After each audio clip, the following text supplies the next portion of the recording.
नमस्कार दोस्तों, मैं डॉक्टर आनंद जयंत काले, कंसल्टेंट प्लास्टिक सर्जन और डायरेक्टर लेक सिटी हॉस्पिटल, फिर एक नए सीक्वल वीडियो के साथ आपके सामने उपस्थित हूँ।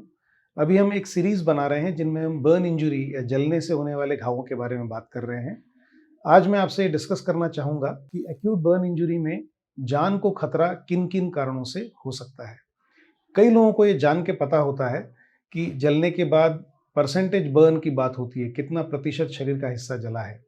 लेकिन ये तो एक बहुत ज़रूरी हिस्सा होता ही है, लेकिन और भी कई सारे कारण होते हैं जो ये तय करते हैं कि मरीज़ को जान का खतरा ज़्यादा है, कम है या बहुत कम है। इसमें एक बहुत इम्पोर्टेंट एस्पेक्ट होता है डेप्थ ऑफ बर्न, कितनी गहराई से जला है।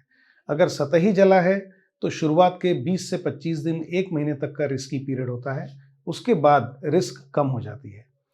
अगर गहरा जला है तो कम हिस्सा जला होने के बावजूद भी, चूंकि गहरा जला होने की वजह से घाव इन्फेक्शन के चांसेस बढ़ जाते हैं और इन्फेक्शन शरीर में फैल के सेप्टिसीमिया की वजह से डेथ्स हो सकती हैं।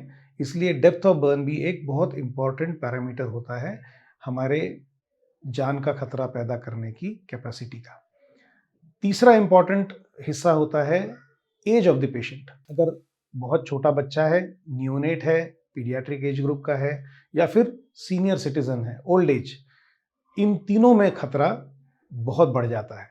जो बहुत छोटे बच्चे होते हैं उनका शरीर इतना ताकतवर नहीं होता है कि वो छोटी सी बर्न इंजरी को भी सस्टेन कर पाएं, उसको झेल पाएं। तो जो बच्चे 1 महीने के अंदर के हों, 1 साल के अंदर के हों या 10 वर्ष से भी छोटे हों, इन तीनों में ये रिस्क बहुत ज़्यादा बढ़ जाता है। इसलिए पीडियाट्रिक बर्न को बहुत ज़्यादा केयर की ज़रूरत होती है। छोटे बच्चे जो जल जाते हैं उनको बहुत ज़्यादा ध्यान देने की आवश्यकता होती है। जो सीनियर सिटीजन्स होते हैं, जिनकी उम्र 55 साल 60 साल से ऊपर होती है, उनके ऊपर भी खतरा बहुत बढ़ जाता है।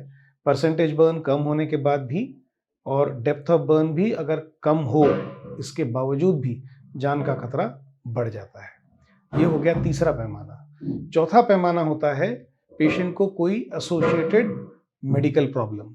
अगर किसी व्यक्ति को डायबिटीज़ है, अगर किसी व्यक्ति को ब्लड प्रेशर की प्रॉब्लम है या दोनों हैं, या किसी पेशेंट को लंग इंजरी है, अस्थमा की शिकायत है, इन सब चीज़ों में भी जो खतरा है बर्न इंजरी का वो बहुत ज़्यादा बढ़ जाता है। एक और कारण, अगर हमारे जो वाइटल ऑर्गन्स हैं, जैसे कि हार्ट में कोई बीमारी हो या किडनीज़ में कोई प्रॉब्लम हो या ऐसे पेशेंट्स जो डायलिसिस पे हों, इन पेशेंट्स में अगर बर्न इंजरी हो जाती है तो ऐसे पेशेंट्स को भी जान का खतरा बहुत बढ़ जाता है।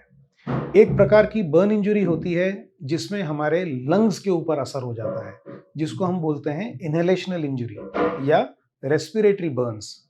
श्वास नलिका और हमारे फेफड़े, ये दोनों जो हैं, ये जल जाने की वजह से लंग्स कॉम्प्रोमाइज हो जाते हैं और इन पेशेंट्स को बचाना भी बहुत मुश्किल हो जाता है। ये कुछ कॉमन कारण हैं जिनकी वजह से बर्न इंजरीज के पेशेंट्स को जान का खतरा बहुत बढ़ जाता है। फिर एक नई वीडियो के साथ आपके सामने उपस्थित होऊंगा। नमस्कार।